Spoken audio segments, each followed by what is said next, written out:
Hi hello सर्वांना, श्री स्वामी समर्थ. आणि काल होता माझ्या बहिणीचा वाढदिवस म्हणजे हर्षूचा. तर घरच्या घरी छोटंसं सेलिब्रेशन केलं आणि तिला खूप आनंद पण झाला आणि छोट्या छोट्या गोष्टींमध्ये आपल्याला खूप सारा आनंद मिळतो. मग आम्ही गेलो हॉटेलला. तर का ते पुढे कळलंच. कसली भाजी आहे बाबू? वड्यांची भाजी. पोरीला हॉटेलला नेऊन वड्यांची भाजी दिली. आमचा काही जाण्याचा प्लॅनिंग नव्हता, पण उर्वी आहे ना खूप रडायला लागली. नाही ना मावशी तू पण चल, काका तुम्ही पण चला. शेवटी मग तिचा मान राखून आम्ही गेलो सगळे.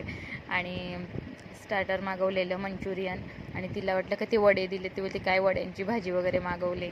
आणि मग फ्राईड राईस वगैरे मागवला, काजूची भाजी, बटर नान, मशरूम चिल्ली होती. तर अशा प्रकारे मस्त असं सगळ्यांनी आनंदाने जेवण केलं. आणि उर्वीची खुशी तर बघा, छान डान्स करत करत नाचत होते. तिथे गाणीसुद्धा चालू होते ना त्यामुळे. आणि मग तिला विचारलं, म्हटलं आता खुश आहे का? तर म्हणते नाही अजून मी खुश नाही आहे. म्हटलं का गं? तर म्हणे आईस्क्रीम राहिलं आहे. आता मात्र ती खुश झालेली. आणि तुम्ही व्हिडिओ पाहिल्याबद्दल सगळ्यांच्या मनापासून धन्यवाद. व्हिडिओ आवडल्यास व्हिडिओला एक लाईक नक्की करा.